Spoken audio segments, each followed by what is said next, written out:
আসসালামু আলাইকুম। সবাই কেমন আছেন? আশা করি সবাই ভালো আছেন। আবারও নিয়ে আসলাম আরও একটা নতুন ভিডিও আপনাদের মাঝে।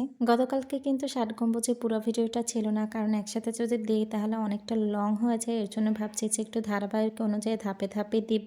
তো এই দেখেন আমরা কিন্তু ৬০ গম্বুজ মসজিদের ভিতরে কিন্তু ঢুকে গিয়েছি, প্রবেশ করেছি। আর এখানে কিন্তু অনেক মানুষ ছিল। এখানে পরিবেশটা এতটা সুন্দর ছিল যে চারিদিকে আপনি যেখানেই তাকাবেন সেখানে হচ্ছে সবুজে শ্যামলায় ঘেরা ছিল।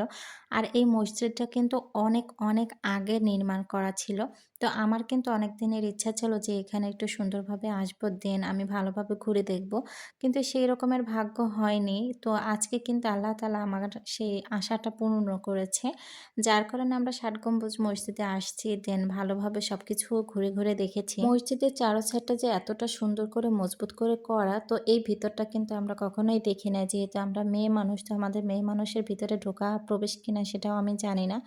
এজন্য আমার হাসব্যান্ড ঢুকে জাস্ট একটু ভিডিও করে নিয়েছে। দেখেন কতটা মজবুত করে তোলা। বিভিন্ন জায়গায় আমরা কিন্তু মসজিদ দেখেছি, তবে ৬০ গম্বুজ মসজিদটা একটু সব থেকে একটু আলাদা, অনেকটা সুন্দর। এজন্য হচ্ছে দূর দেশ থেকে কিন্তু অনেক মানুষ এখানে ঘুরতে আসে। আমার দেখা যায় আজকে অনেক মানুষ এসেছে। আমি অনেক ছোট্টবেলায় এসেছিলাম, যখন আমি স্কুলে পড়ি।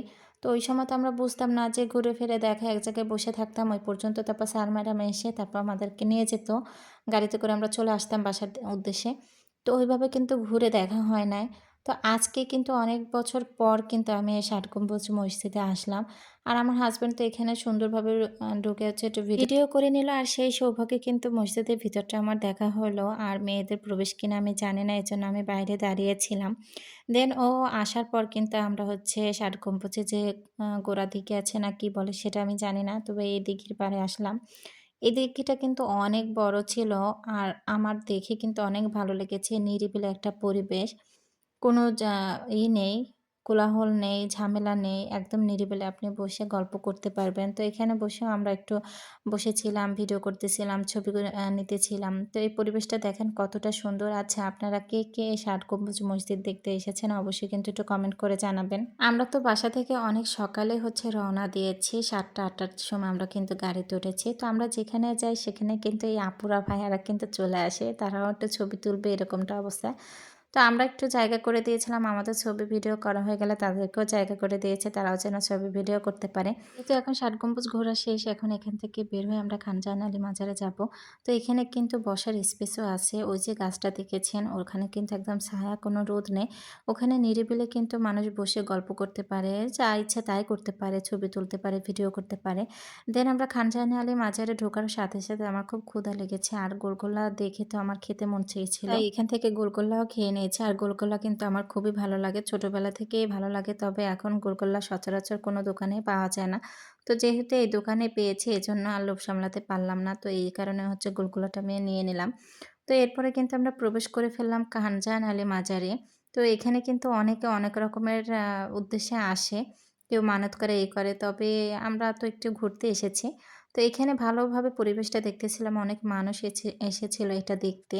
দেন এরপরে পরবর্তী যেটা দেখলাম সেটাতে দেখে আমি তো অবাক। এই ১ম বার দেখলাম। আরও একবার এসেছি, তবে সে সময় ছোট তো মনে ছিল না। তো এখানে কিন্তু মাছের খাবার দিলে মাছগুলো সব হচ্ছে সিঁড়ির এখানে চলে আসে।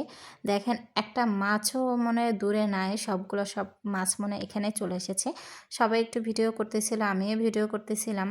তো মাছগুলো এভাবে দেখে কিন্তু আমার খুবই ভালো লাগতেছিল। তবে অনেকে ধরার চেষ্টা করছে কিন্তু সেটা তো আর সম্ভব না।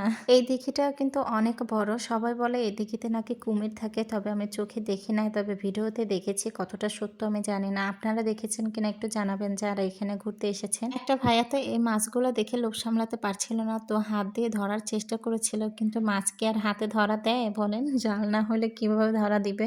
বাগেরহাটের একটা রেস্টুরেন্টে চলে আসি। সেখানে খাওয়া-দাওয়া করে দেন পরীক্ষার হলের সামনে চলে যাই। তো এখানে আসার পর তৃপ্তি সহকারেই খেয়েছি। তবে শুক্রবার ছিল তো তাড়াতাড়ি খেতে হয়েছে। একটু ধীরে, ধীরে খেতে পারি নাই। কারণ হচ্ছে সবাই নামাজে যাবে। এই কারণে খুবই তাড়াতাড়ি খেয়ে তারপরে হলে চলে এসেছি। তো এখানে দেখেন অনেক মানুষ কিন্তু এসেছে প্রাইমারি পরীক্ষা দিতে।